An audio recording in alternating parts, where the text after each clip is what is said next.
US President Joe Biden has reportedly eased restrictions on Ukraine using American weapons inside Russian territory, allowing Kyiv to defend its northeastern Kharkiv region from renewed attacks.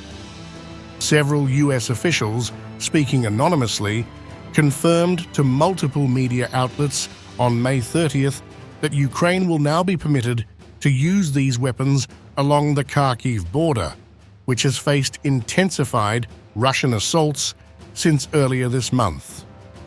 This decision marks a significant policy shift for Biden, who previously prohibited the use of US weapons beyond Ukraine's borders.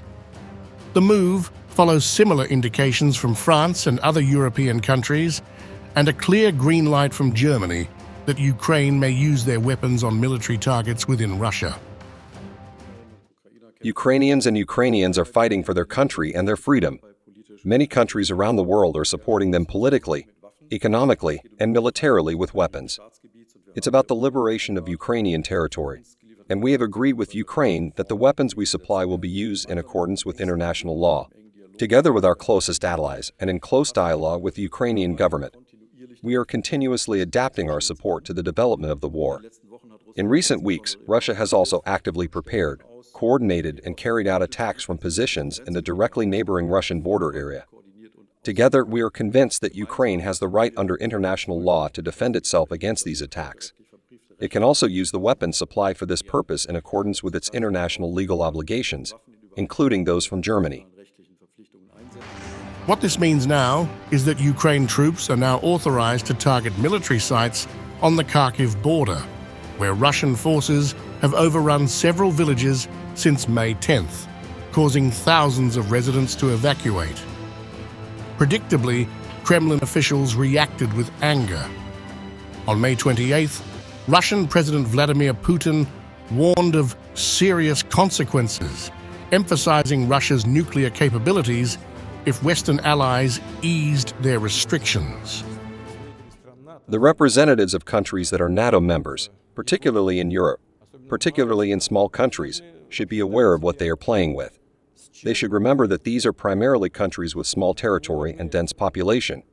And this factor they should take into account before they speak about strikes deep into the Russian territory.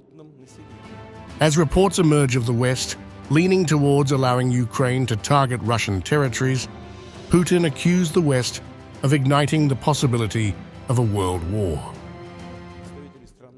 This is an escalation and yet another step towards a serious conflict in Europe and a global conflict. Do they need this? We will in any case do what we consider necessary, regardless of who is on Ukrainian territory. And this is what they should definitely know. Andrei Kartapolov, head of the Russian Lower House's Defense Committee, stated on May 31st that Moscow would retaliate asymmetrically to Ukrainian attacks on its territory using US-provided weapons. He added that Biden's decision would not impact Russia's military operations in Ukraine. Senior Russian security official Dmitry Medvedev warned that Russia was not bluffing about the potential use of tactical nuclear weapons against Ukraine, suggesting the conflict could escalate into an all-out war. The Biden administration's decision came shortly after NATO chief Jens Stoltenberg urged the alliance's foreign ministers to relax restrictions on Ukraine's use of weapons, arguing it was time to enable Ukrainians to effectively defend themselves. I welcome that NATO allies are providing support to Ukraine in many different ways. But I will not go into the details about exactly what type of support and how Ukraine is using the different type of support they are getting. What I have stated many times is that we need to remember what this is. This is a war of aggression. Russia has attacked another country, violated international law, invaded Ukraine, and Ukraine has the right for self-defense. And that includes also the right to strike legitimate military targets inside Russia. And let me add to that, this is even more urgent as we see that Russia has opened a new front. They have attacked now again from from the north into the Kharkiv region, and the borderline and the front line is more or less the same. So they are hitting Ukraine with missiles, with artillery, based inside Russia. And of course, Ukraine must be able to hit back and to defend themselves. This is part of the right for self-defense. Moscow has been using missile launchers and other military sites just inside its border with Ukraine to support its offensive in the Kharkiv region. Fighter aircraft have also launched glide bombs on Kharkiv, which had a pre-war population of about 1.5 million.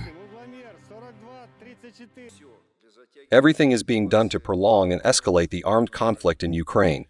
Thus, since February 2022, Kyiv has been provided with military, technical, financial, and humanitarian assistance worth more than $278 billion. The West is urgently pumping the country with weapons, transmitting intelligence data, training Ukrainian military personnel, and recruiting mercenaries.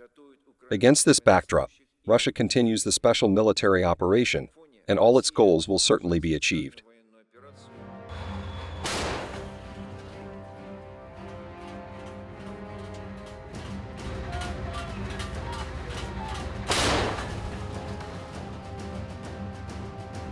Право, сейчас.